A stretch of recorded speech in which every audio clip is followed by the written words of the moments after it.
I found out my kids weren't mine 3 weeks after the divorce was finalized. Found out because a lawyer's letter told me, not because anyone had the decency to say it to my face. 2 kids, 11 years of birthdays, stitches, science fairs. Cody, Lexi. Not mine by blood. And the woman who knew it the whole time was already using it against me before I even understood what it was. Evelyn Burke, my ex-wife, the one who filed the paperwork, ran the DNA test through the family court herself, and asked a judge to strip my name off both kids' birth certificates. Not for their sake, for hers, so I couldn't show up anymore. That's the villain of this story. Not a stranger, not fate. A woman who used a piece of paper to erase 11 years like they never happened. My name's Alexander Fletcher, 46. I've been a firefighter with Tulsa Fire Department for 18 years. 3rd shift out of Station 9. I coached Cody's rec league basketball team every winter since he was 6. Worked around a rotating schedule to never miss a game. 4 days ago, I sat in a family court hallway reading a filing that called me the non-biological party, like I was a stranger who wandered into their lives instead of a man who's pulled kids their age out of burning houses and then gone home to tuck in his own. Here's what nobody explains to you. In a lot of states, there's a law that once paternity gets disestablished, once a test proves you're not the biological father, your legal rights as a parent end almost automatically. Not your love, not 11 years of packed lunches and bedtime stories, just the paperwork. Unless you fight, and fight fast to prove you were still their father in every way that's supposed to matter, you can lose all standing to even see them again. Evelyn knew that law before I did. She'd been building the file for months. I didn't find out from her. I found out because a nurse mentioned an old paternity requirement from a health plan change, and I pulled a thread I didn't know was there. 2 days later, Evelyn's lawyers sent a letter confirming what the test already knew and requesting my voluntary withdrawal from the children's lives to avoid confusion. Confusion, that's the word she used. I thought about Cody at 7, crying because I missed 1 game for a 36-hour shift like it was the end of the world. I thought about Lexi at 9, insisting I braid her hair before school because I did it less tight than her mom. None of that was confusion. None of that was fake.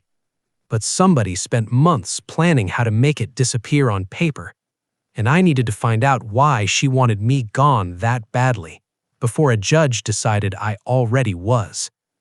If you've ever had someone try to use the law itself as a weapon against your own kids, stay with me. Chapter 2 is where I sit across from Evelyn the first time since the papers, and what she says isn't about the kids at all. Hit subscribe. This only gets harder from here. I drove to the house that used to be mine. That same night, Evelyn opened the door before I knocked, like she'd been watching from my truck. You shouldn't be here, Alex. I raised them, Evelyn, 11 years. You raised somebody else's kids. She said it flat, no shame in it at all. Behind her, down the hallway, I heard Lexi's voice ask who was at the door, and Evelyn stepped outside and pulled it shut behind her so the kids couldn't see me. That's when I understood. This was never really about biology. It was about someone else, someone Evelyn didn't want me finding out about. Someone else. 2 words, and Evelyn shut the door on me before either of us said another one. I sat in my truck outside that house for 40 minutes, long enough for the porch light to click off, like she thought darkness would make me leave faster. It didn't. I just sat there, running the math on 11 years, trying to figure out what piece I'd been missing the whole time. I didn't sleep that night. Around 5 in the morning, I called Danny Ruiz. I've known him since probation on the department, and he made captain 3 years before I did, which means he knows how to pull a favor without asking questions. I asked him for one thing, whatever was in the court file that hadn't made it into the letter my ex-wife's lawyer sent me. Danny called back by 9, told me to meet him at a diner off Highway 51 in Broken Arrow, 20 minutes out of the city. someplace neither of us would run into anybody we knew. That should have told me something right there. I got there before him, ordered coffee I didn't drink, watched the door. Danny slid into the booth across from me with a manila folder he set flat on the table and didn't push toward me right away.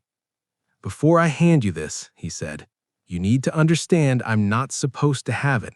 I'm doing this because I've watched you coach that boy since he was in a car seat, and whatever else is true, that part wasn't a lie. Just tell me, Danny." He turned the folder around. Inside was a name I'd never heard in 11 years of marriage: Roland Pace.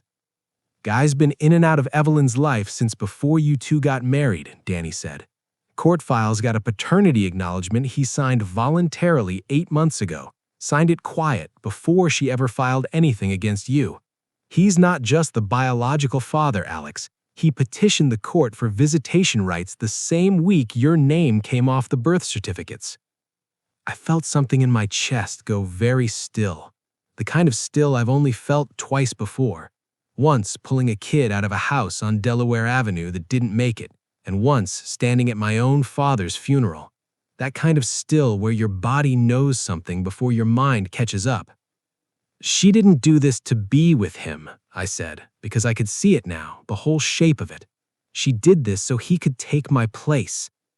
Danny didn't answer that. He didn't have to. It was sitting there right in black and white, a filing timeline that started the exact week Roland Pace decided he wanted in on 2 kids he'd never spent a single day raising. Evelyn hadn't just let the law erase me, she'd built the erasure to make room for him. I thought about every conversation I'd had with Cody about what it means to show up, every practice I never missed even on 18-hour shift days, every time Lexi fell asleep in the back of my truck and I carried her in so she wouldn't wake. 11 years of showing up, and a man who showed up 0 times was about to get handed a seat at the table because his blood matched a lab result. "There's a hearing," Danny said quietly. 2 weeks out. The judge is going to rule on whether Pace gets visitation and whether your name gets fully removed from all custody documentation. If you're not on record fighting it before that hearing, Alex, you're done. Not slowed down, done. I sat with that for a long moment. Outside the window, a school bus rolled by on the highway, and I thought about Cody riding just like it right now, 20 minutes away, with no idea his whole world was about to get rearranged by 2 men who weren't even in the room with him. "I need a lawyer," I said. "A real one, not a department buddy doing me a favor over coffee." Danny already made a call. A woman named Diane Kessler works family law out of downtown Tulsa. She's handled psychological parent cases before, cases where the biological tie isn't there but everything else is. It's not common ground to win on, but it exists. I took the folder. My hands weren't steady, and I didn't try to hide it from him. "One more thing," Danny said, and something in his voice changed, dropped lower, like he was bracing me for it. "Pace's acknowledgement, the one he signed 8 months ago, Alex, it wasn't for one kid." I looked up at him. "It's for both of them, Cody and Lexi. Same father the whole time." I sat in that booth a long time after Danny left money on the table and walked out. 11 years, I'd told myself there had to be some version of this where it was a mistake, a one-time thing, some accident that happened once and got buried. But this wasn't an accident. This was a second family Evelyn had kept warm on the side, waiting the whole time she was letting me believe I was building something real with her. I drove home, not to the house that used to be mine, to my apartment, the one with 2 bedrooms I decorated for kids who visited on weekends. And I sat on the edge of Cody's bed in the dark, in the room he stayed in every other Friday, surrounded by trophies from seasons I'd coached him through. 2 weeks. That's all I had to prove that showing up counted for something the law was ready to say didn't matter at all. And somewhere across town, Roland Pace was getting ready to meet 2 kids who already had a father. He just didn't know I wasn't going anywhere. Diane Kessler's office was on the 9th floor of a building downtown. Glass windows looking out over a city I'd spent 18 years running toward fires in. She had my case file open before I even sat down, which told me Danny had already sent her everything. "I'll be straight with you," she said. "Oklahoma doesn't automatically protect a non-biological parent once paternity's disestablished, but there's a standard called psychological parent.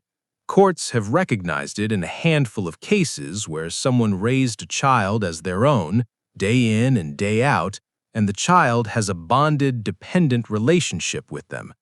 It's not a slam dunk, but you have 11 years of coaching rosters, school pickup logs, medical consent forms with your signature on them. We build a wall of proof so tall the judge can't pretend you were a stranger." And Pace? She's going to argue blood matters more than time. That's his whole case. She closed the folder. "So we need people, coaches, teachers, neighbors, anyone who watched you actually raise these kids, willing to testify in 2 weeks. I left her office with a list of names to call and a knot in my stomach that hadn't loosened since the diner. That night, I went to see the kids at Evelyn's house. She'd agreed, at least, to let me keep my Wednesday visit, like she still had the right to hand out permission for my own children. I pulled up, and there was a truck in the driveway I didn't recognize. Silver, newer than mine, with a contractor's logo on the door. Pace Roofing and Construction. He was standing on the porch, mid-40s, built like a man who worked outside for a living, talking to Evelyn like it was the most natural thing for him to be standing on that porch at 6 in the evening. Lexi was on the front steps below them, and when she saw my truck, she didn't run to me like she usually did. She looked between the porch and my truck, confused, like she wasn't sure which direction she was allowed to go. That look wrecked me worse than anything Danny's folder had had. I got out slow. Roland Pace turned and looked at me the way you size up a man before a fight, not before a conversation. "You must be Alex," he said, like we were old acquaintances instead of strangers standing on opposite sides of a wrecked family. "Alexander," I said, "and you're on the porch of a house my kids live in." "Our kids," he said, quiet like he'd been waiting a long time to say it out loud to my face. Evelyn stepped between us before it went further, but I wasn't looking at her. I was looking at Lexi, still frozen on the steps, and Cody now standing behind the screen door, watching the whole thing through the mesh, not coming out. "I'm not here to fight," I said, mostly to Evelyn. "I'm here for Wednesday, same as every week. Roland's going to be part of their lives now, Alex. You knew this hearing was coming. This isn't a surprise. It's a surprise to them," I said, nodding toward the screen door. "Cody's 11 years old, and he's watching a man he's never met stand on his porch like he owns it." Pace's jaw tightened. "I'm their father. You're a name on a lab result. I'm the one who taught that boy to tie his shoes. I'm the one who sat in the ER with Lexi when she broke a wrist falling off the monkey bars because her mother was at work and couldn't get there in time. Where were you for any of that?" Nobody answered, because there wasn't an answer that made him look good. Evelyn's voice dropped tight and fast. "You need to leave, Alex. This isn't the time." "When is the time, Evelyn? You picked the timing on all of this. You picked the lawyer, the filing, the letter, all of it. I don't get a say in when it's convenient for me to still be their father." Lexi stood up then, slow, and walked toward my truck instead of toward the house. She didn't say anything. She just wrapped both arms around my waist and held on, the way she used to when she was small enough for me to carry her in from the truck asleep. Over her head, I watched Evelyn's face change, not soften, just calculate, like she was recalculating something in real time she hadn't planned for. "I'll see you Wednesday," I told her, and I meant it as a promise, not a question. I drove home with Lexi's silence sitting in the passenger seat where Cody usually sat, He'd stayed behind, still watching through the screen door, still not sure which way to move. That image stuck with me the whole ride. My son standing frozen behind a screen, caught between two men who both wanted to claim him, while nobody asked him what he wanted at all. 2 weeks left before the hearing, and now I understood exactly what I was fighting. Not just a judge, and not just Evelyn. A man who thought showing up now could erase every day he didn't show up before. The hearing was set for 9 in the morning, Tulsa County Family Court, and I hadn't slept more than 4 hours in 3 straight nights leading up to it. Diane met me outside the courtroom in a gray suit, folder under her arm, calm in the way people are calm when they've done this 100 times, and I'd done it 0. "I want you to understand something before we walk in," she said. "This isn't about proving Evelyn's a bad person. Judges don't rule on who's a bad person. They rule on what's in the best interest of Cody and Lexi. Everything I say in there, I'm saying to build a picture of stability, you as the stable one. And Pace's acknowledgement, the concealment. That comes in too, differently than you think." She checked her watch. "Let's go." Inside, the courtroom was smaller than I expected. No jury, just a judge, a court reporter, a bailiff, and too many folding chairs for a room deciding something this big. Diane sat across the aisle with her own lawyer, a sharp-looking man I didn't recognize. Roland Pace sat 1 seat down from her, in a suit that looked borrowed, hands folded like he was in church. Judge Marsh, 60-something, silver-haired, glasses pushed down her nose, flipped through the file without looking up when she spoke. "This court has reviewed the petition regarding termination of Mr. Fletcher's parental standing and the request for visitation rights filed by Mr. Pace. I understand there's also a competing motion for recognition of psychological parent status. Let's begin." Evelyn's lawyer went first. He painted it simple. Biology is biology. The law allows disestablishment once paternity is disproven.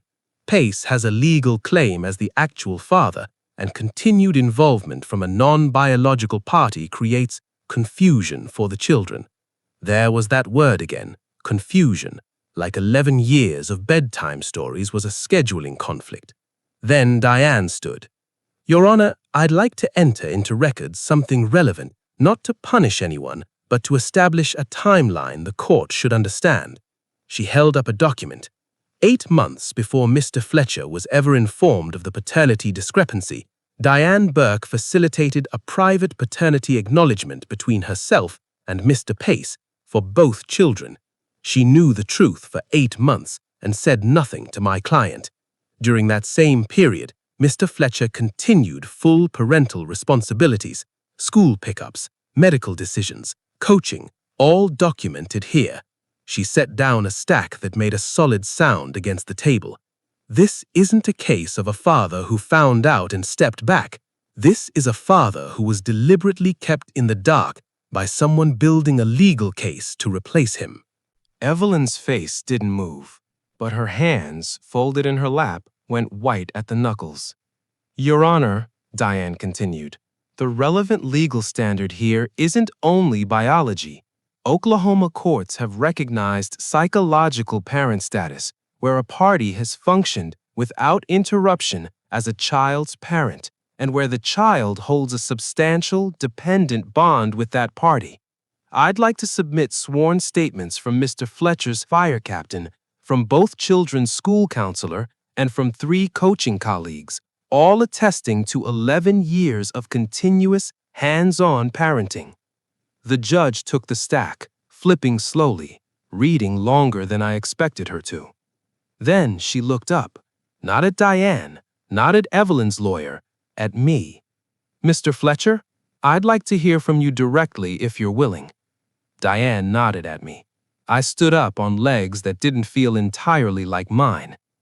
11 years ago, I didn't know these kids weren't biologically mine, Your Honor. I still don't know how to feel about that some days. But I know what I did know. I know Cody's afraid of thunderstorms, and I know exactly how long to sit with him till he falls back asleep.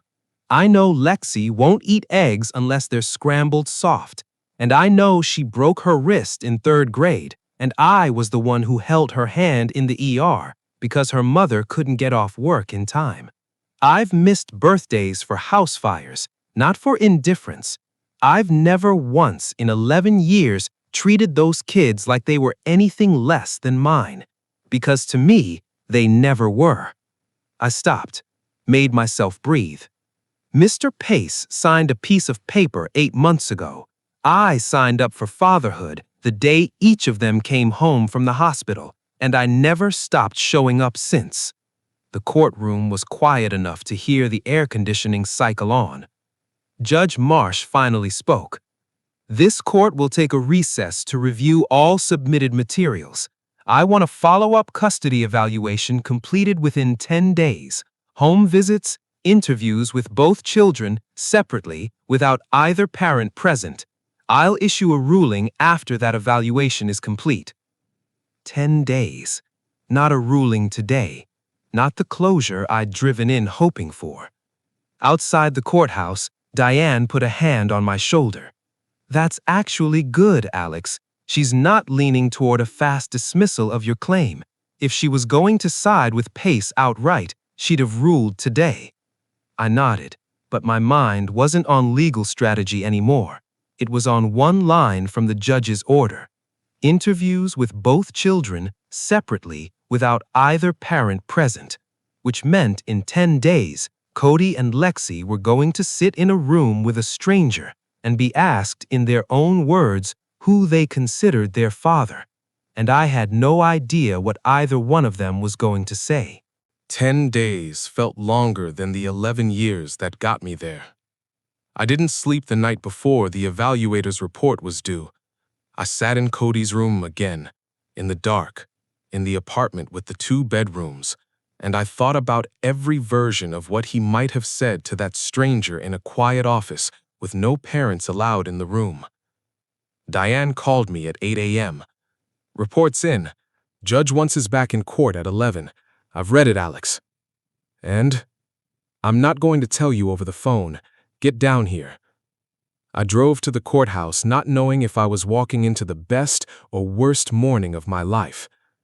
The courtroom looked the same as 10 days before. Same chairs, same silver-haired judge, same too quiet air conditioning. Evelyn was already seated, Pace beside her, jaw tight, like a man bracing for something he didn't expect to lose. Judge Marsh opened the folder without ceremony. "I've reviewed the custody evaluation in full. I'm going to summarize the relevant findings before issuing my ruling." She read for a moment before looking up. Both children were interviewed separately as ordered, with either parent or Mr. Pace present. I want to note for the record that the evaluator found both children exhibited clear, consistent, and independently corroborated attachment to Mr. Fletcher. When asked to describe who they considered their father, both children, independently in separate rooms, without coordination, named Alexander Fletcher. I felt something in my chest crack open that had been sealed shut for 11 years and 10 days. The evaluator's notes include a direct quote from the male child, age 11, which I'll read into the record. "My dad's the one who comes to every game even when he's tired from work. I don't know the other guy. He's not my dad. He's just somebody my mom knows now." Roland Pace's jaw worked, but he said nothing. The female child stated when asked who taught her to ride a bike, "My dad did. He ran behind me for like a whole street before he let go, and he didn't tell me he let go so I wouldn't be scared." I had to look down at the table. My eyes weren't cooperating with me anymore. The judge continued, voice even, professional, but something in it had softened. "This court recognizes that biology alone does not define parenthood under Oklahoma's psychological parent doctrine, particularly where, as here, a party has served as the sole consistent parental figure for the entirety of both children's lives, and where severing that relationship would cause demonstrable harm to the children's emotional stability. This court finds Mr. Fletcher meets the standard for psychological parent status as to both children. She looked toward Evelyn's table. Regarding Mr. Pace's petition for visitation, this court is not prepared to grant unsupervised or unstructured access to two children who have no prior relationship with him, based solely on biological status. If Mr. Pace wishes to pursue a relationship with these children, it will proceed gradually, through supervised, court-monitored visits with the children's comfort as the guiding factor, not his legal claim. She closed the folder. Custody and visitation rights for Mr. Fletcher are reinstated in full effective immediately, with joint legal standing alongside Miss Burke moving forward. This court is adjourned. I don't remember standing up. Diane told me later I just sat there for almost a full minute before she had to put a hand on my arm. Outside the courthouse, Evelyn caught up to me on the steps. Pace stayed back by his truck, watching, not approaching. "I didn't do this to hurt you," she said, quiet, none of the sharpness from the porch left in her voice. "I know you didn't think you were," I said, "but you built a case to erase 11 years like it was a paperwork error. That's what hurt. Not that you knew him, that you decided I didn't matter enough to tell me the truth and let me choose how to handle it like an adult." She didn't have an answer for that. I didn't need one anymore. I picked the kids up that Friday, same as I had almost every Friday for 11 years. Cody ran out to the truck before I'd even parked, threw his bag in the back like nothing in the world had changed. Lexi climbed in beside him a moment later, quieter, but she reached over and grabbed my hand once I put the truck in drive, and held it the way she used to when she was small enough to need the whole thing wrapped around mine. "Are we still doing pancakes Saturday?" Cody asked, like the last 2 weeks hadn't happened at all. "Every Saturday," I said. "That's not up for a vote." He grinned and turned to look out the window. Lexi leaned her head against my arm at the next red light. I never got an apology that felt like enough. I never got a version of Evelyn that explained why 8 months of silence felt like the right choice to her. Some questions don't get answered. Not really, not in a way that closes the wound clean. But I got Saturday morning pancakes back. I got bike rides and thunderstorms, and a girl who still needed her dad to see the recital from the front row. Blood didn't make me their father. 11 years of showing up did, and no piece of paper, no lab result, no man standing on a porch trying to claim a place he never earned was ever going to change what those 2 kids and I built, one ordinary day at a time. That's the whole story, right there. Not revenge, just a father who refused to let go.